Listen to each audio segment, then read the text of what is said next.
여러분, 혹시 오랜 세월이 지나도 절대 잊히지 않는 얼굴이 있으신가요? 기쁨의 얼굴이 아니라 고통의 얼굴이라면요.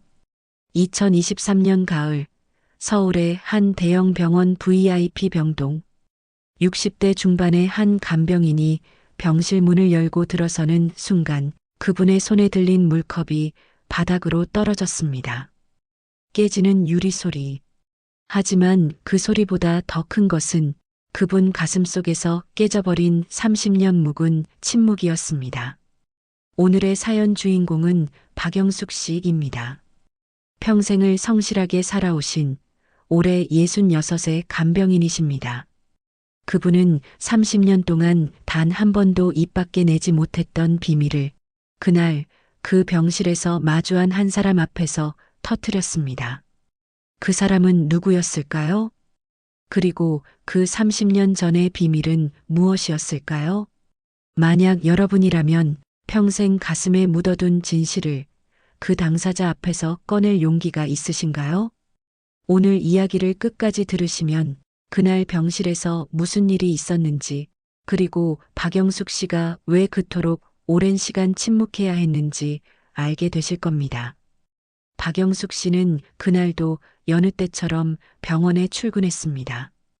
간병인 일을 시작한 지 15년째. 허리도 아프고 무릎도 시큰거렸지만 그래도 성실하게 묵묵히 일해 오셨습니다. 오늘은 VIP 병동 901호실이네. 처음 가보는 곳인데 간호사가 건넨 차트를 받아든 영숙 씨.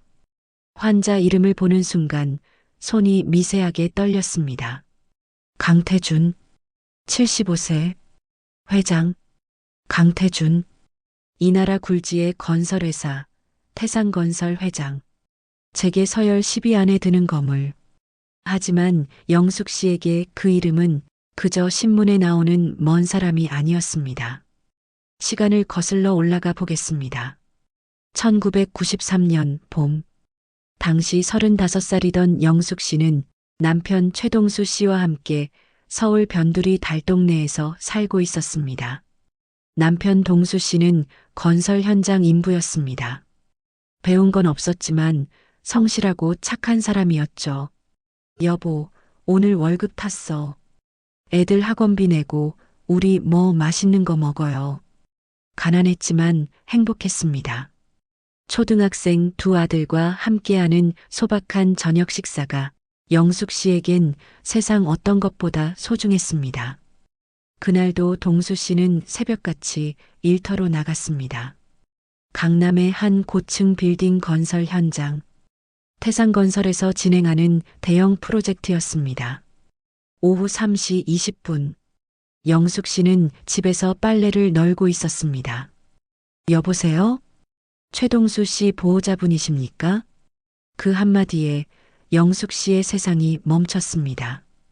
환자분 상태가 안 좋습니다. 각오하셔야 합니다.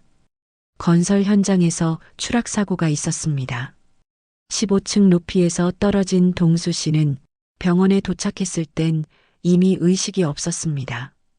그날 밤 동수 씨는 결국 세상을 떠났습니다.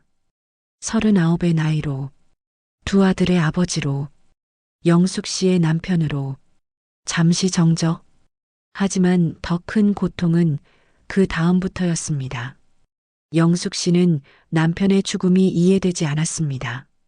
여보가 그렇게 조심성 많은 사람이었는데, 안전장비도 항상 꼼꼼히 챙겼는데, 장례를 치르고 나서 영숙 씨는 현장을 찾아갔습니다. 그곳에서 만난 동료 인부 하나가 작은 목소리로 말했습니다. 형수님, 사실은요. 그날 안전 난간이 제대로 설치되지 않았어요. 회사에서 공사기간 단축하라고 압박하는 바람에 안전 점검도 제대로 안 했고 영숙 씨는 깨달았습니다. 남편의 죽음은 단순한 사고가 아니었다는 것을. 영숙 씨는 태산건설 본사를 찾아갔습니다. 제발 제대로 조사해 주세요. 우리 남편이 왜 죽었는지 알고 싶어요.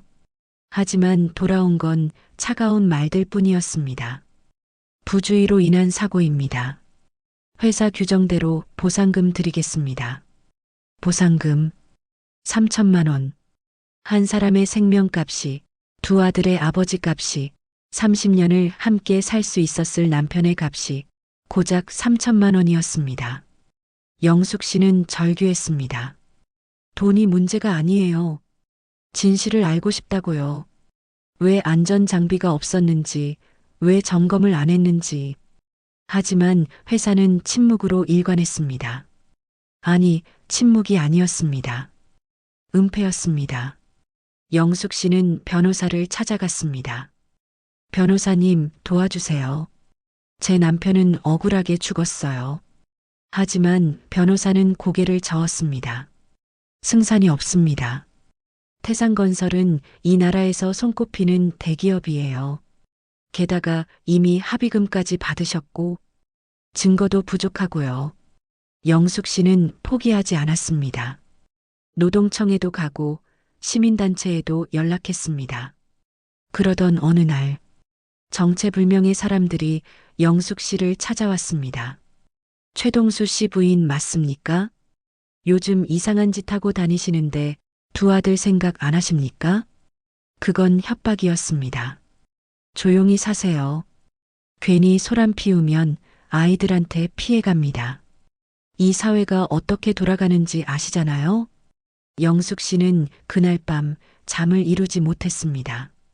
초등학교 3학년, 5학년. 아빠를 잃은 두 아들의 얼굴이 떠올랐습니다. 내가 이러다가 애들까지 위험해지면?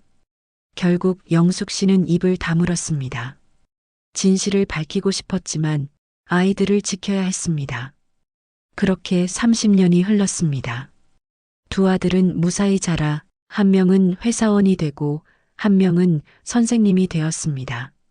영숙 씨는 평생 청소일, 식당일, 간병일을 하며 아이들을 키웠습니다. 하지만 단 하루도 그날의 일을 잊은 적이 없었습니다. 남편의 마지막 얼굴, 안전 난간이 없던 그 현장, 그리고 차갑게 돌아섰던 회사 사람들의 얼굴, 다시 현재로 돌아왔습니다. 영숙 씨는 901호실 문 앞에 서 있었습니다. 차트에 적힌 이름, 강태준. 30년 전 그 사고 당시 태산건설의 현장 총괄 책임자. 지금은 회장이 된 그 사람. 손이 떨렸습니다. 심장이 터질 것 같았습니다. 내가 저 사람을 간병해야 한다고?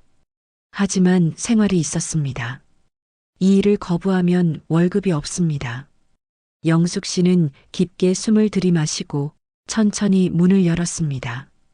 병실 안, 창가 특실 침대에 한 노인이 누워 있었습니다. 흰 머리, 주름 가득한 얼굴, 중환자실을 거쳐 이제 막 일반 병동으로 옮겨온 상태였습니다. 뇌졸중이었습니다. 영숙 씨는 물 한 컵을 들고 그에게 다가갔습니다. 그 순간 노인이 눈을 떴습니다.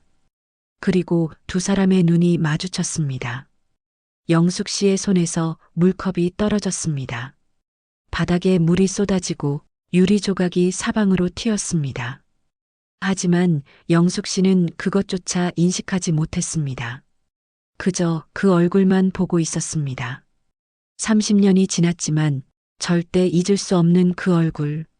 남편 장례식장에 나타나 차가운 표정으로 돈봉투를 건네던 그 얼굴. 이 정도면 충분할 겁니다. 조용히 마무리하십시오. 그때 그 목소리가, 그 눈빛이 지금도 생생했습니다. 당신이.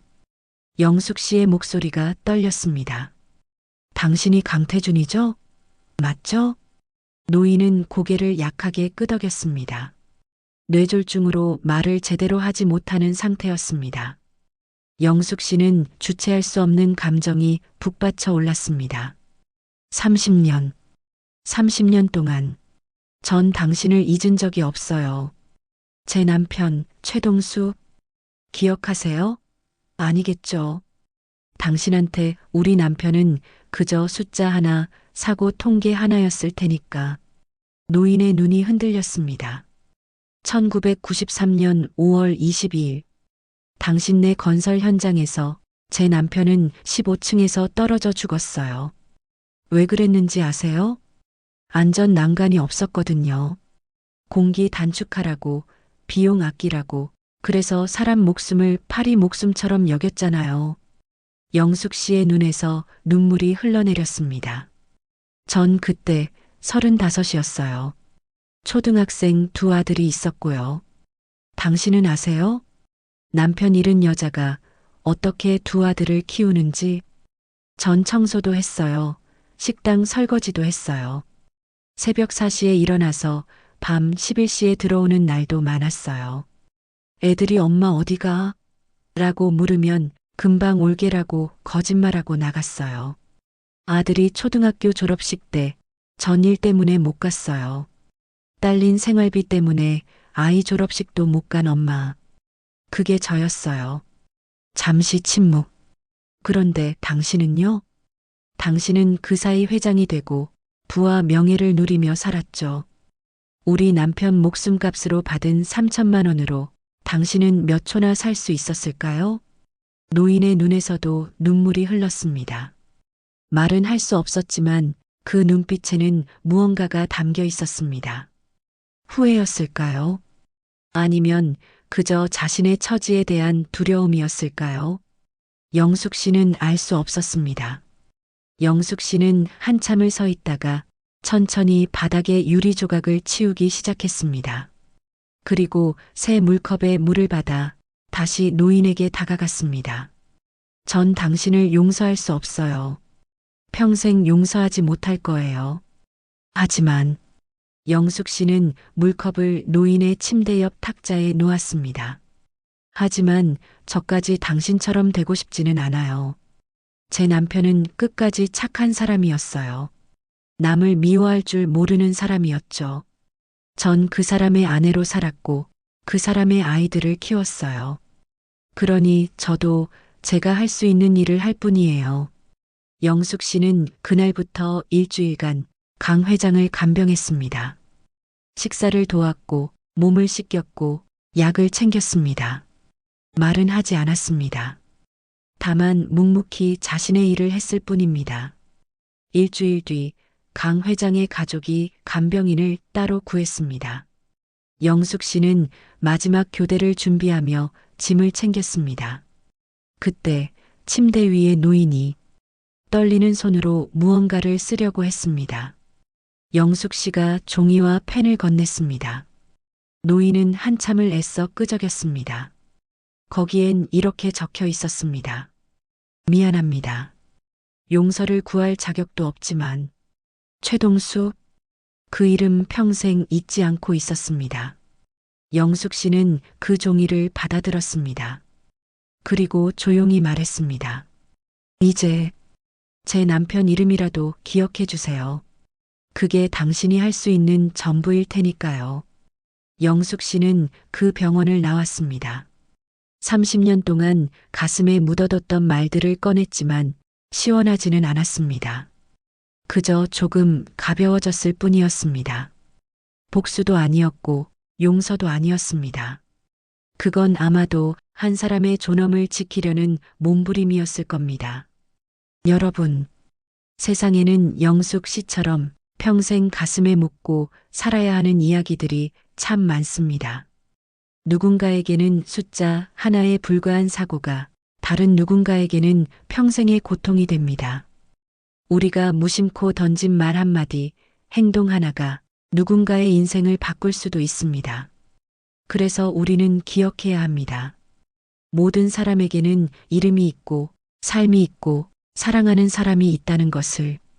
영숙 씨는 지금도 간병인으로 일하고 계십니다. 두 아들은 훌륭하게 자라 이제는 손주들과 함께 주말을 보낸다고 합니다. 남편 최동수 씨가 떠난 지 30년. 영숙 씨는 이렇게 말씀하셨습니다. 여보가 하늘에서 보고 있을 거예요. 내가 아이들 잘 키웠다고, 잘 버텼다고, 고생했다고 말해줄 것 같아요. 잠시 정적. 삶은 때로 우리를 무릎 꿇게 만들지만 그래도 우리는 다시 일어섭니다. 정의가 실현되지 않아도, 용서가 이루어지지 않아도 우리는 우리의 방식으로 살아갑니다. 그것이 바로 사람의 존엄입니다. 여러분께도 혹시 오랫동안 가슴에 묻어둔 이야기가 있으신가요? 누군가에게 하지 못했던 말, 풀지 못한 오해, 전하지 못한 사과나 감사의 말. 너무 늦은 건 없습니다. 오늘 지금이라도 그 마음을 전해보시는 건 어떨까요? 오늘 사연이 무겁게 느껴지셨을 수도 있습니다. 혹시 비슷한 고통을 겪고 계신 분이 계시다면 혼자 견디지 마시고 전문가의 도움을 받으시길 바랍니다. 정신건강위기 상담 전화 1577-199, 노인학대 신고 전화 1577-1389, 법률구조공단 국번 없이 132. 여러분의 이야기를 들어줄 사람들이 있습니다. 오늘 이야기를 끝까지 들어주셔서 감사합니다. 여러분의 인생도 누군가에게는 귀한 이야기가 될 수 있습니다. 혹시 들려주고 싶은 사연이 있으시다면 어르신 책방으로 보내주세요. 여러분의 목소리가 누군가의 위로가 될 수 있습니다. 어르신 책방 감성 라디오, 오늘은 여기서 인사드립니다.